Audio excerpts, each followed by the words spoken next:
Welcome back to Criminal Law Defenses Explained.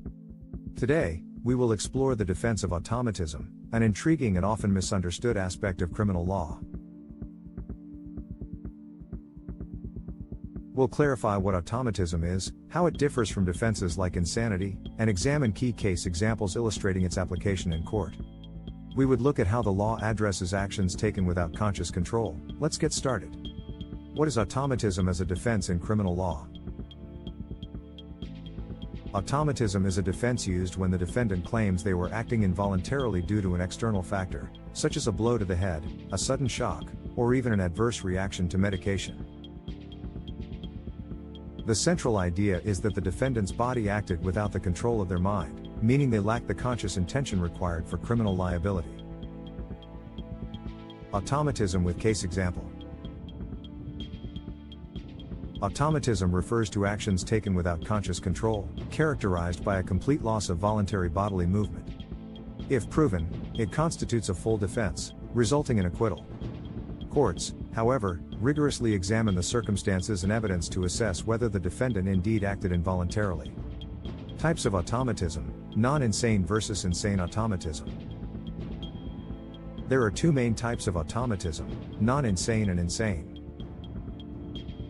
Non-insane automatism refers to actions triggered by external factors, such as a physical blow or a sudden medication reaction, which can lead to complete acquittal if proven. In contrast, insane automatism arises from internal causes, like a medical condition affecting the brain, potentially resulting in a verdict of not guilty by reason of insanity. This distinction is essential for determining legal outcomes.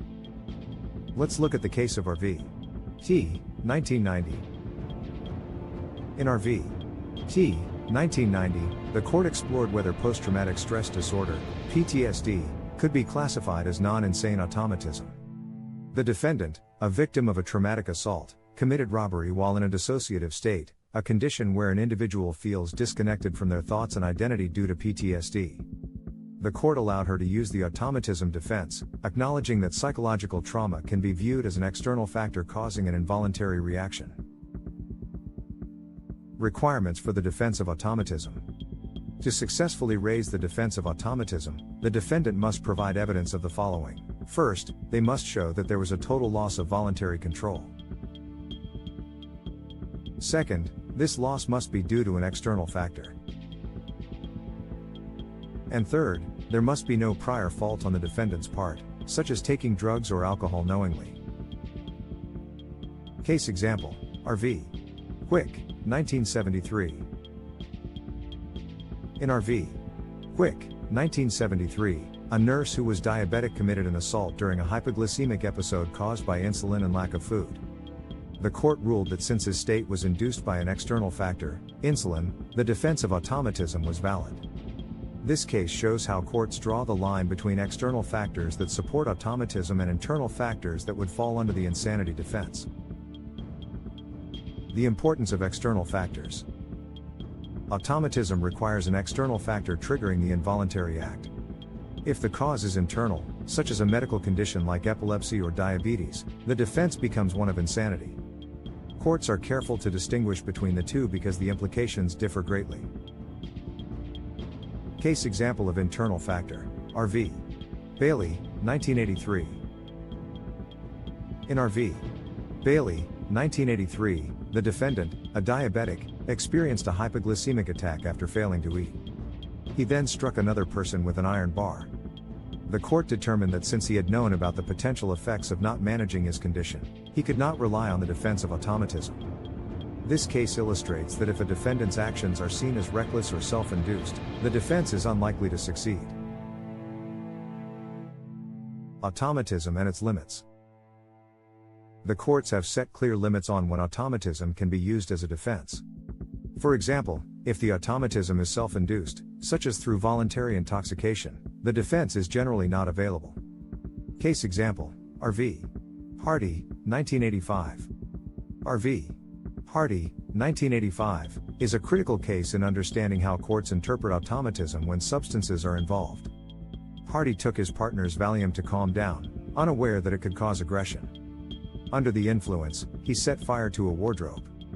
the court ruled that because Hardy had no knowledge of the drug's potential side effects, his behavior was not reckless.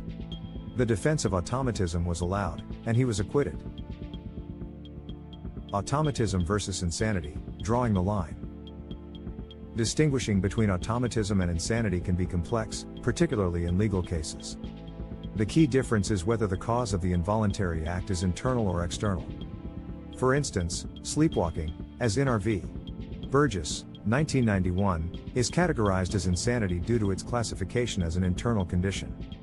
Conversely, if an involuntary act is provoked by an external factor, such as a physical blow, automatism may be the suitable defense. Modern challenges and the future of automatism in law.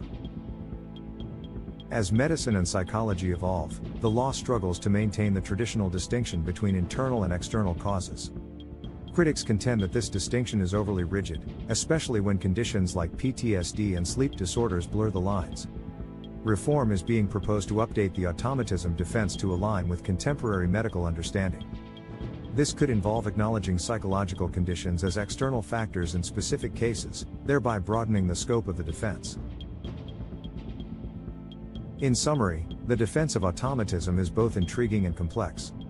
It revolves around whether the defendant's actions were genuinely involuntary and if an external factor caused this loss of control. Understanding the differences between automatism and other defenses, such as insanity, is essential for law students and professionals aiming to grasp the intricacies of criminal law. From R.V. Quick to R.V. Hardy, courts have meticulously applied this defense. If you're enjoying our series on criminal law defenses, be sure to subscribe and hit the notification bell. In our next episode, we will explore another defense, provocation, and examine its history and application in criminal law. Thanks for tuning into Criminal Law Defenses Explained. Let us know in the comments what other cases or defenses you would like us to explore. See you in the next episode.